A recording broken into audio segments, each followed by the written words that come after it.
Greetings collectors and welcome to today's retro game review. You join us in part 10 of the Sega Saturn Capcom Fighter miniseries.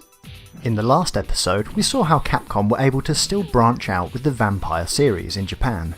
An enjoyable series in its own right, but never really gained the sales figures that Capcom were looking for. None of that mattered though, as another Versus game was on the way. X-Men vs Street Fighter had been a universal hit.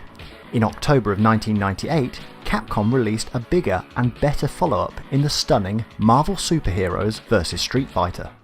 The energy from this game is simply stunning. The bright lights, the announcer, and fluid graphics made the game an instant success in Japan. As you can tell from this intro, the game was very much looking to attract gamers to play.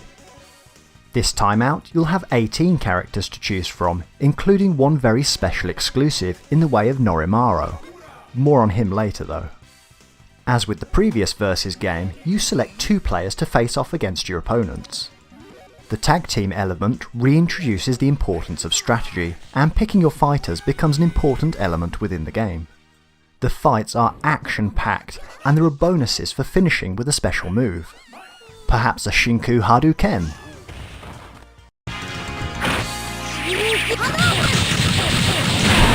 Shinku Hadouken!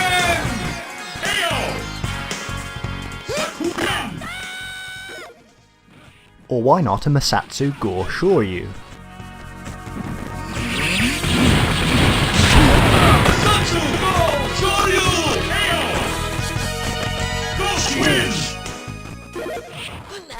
But surely the best finisher in the game, the Ultra Variety Private Memories.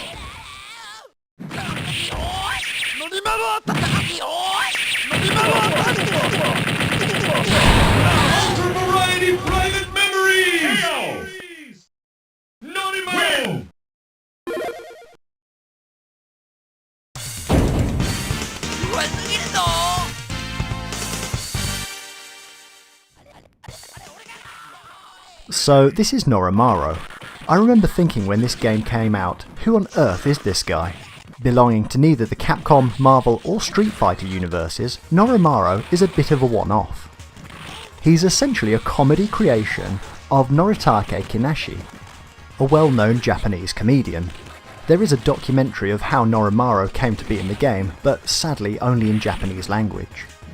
Sadly, Norimaro is only in the Japanese edition due to licensing agreements, and yet another good reason to own the physical copies of games. In terms of the physical release, the cover artwork is very well put together, and all of that great design we've come to know and love from Capcom Fighter series. Norimaro makes the back cover as a way of making up for not featuring on the front cover. As with the entire series, the manual is very competent in showing each of the characters' moves and the general game mechanics needed to play. Of all the Saturn releases at the time, it was this game that I was most impressed with. The game is so fast and action-packed, it made the arcade experience really leap into your home. The game also evolves the character stories and universe for later entries. You'll end up fighting Apocalypse, giving a satisfying conclusion to the Marvel element of the story.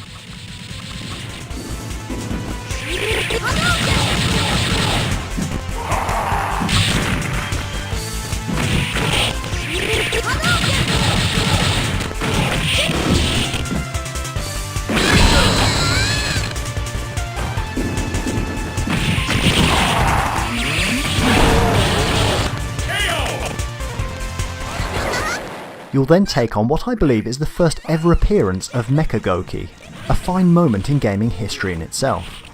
There's perhaps not much more I can say about Marvel Superheroes vs Street Fighter. It's simply a best in class of this type of game.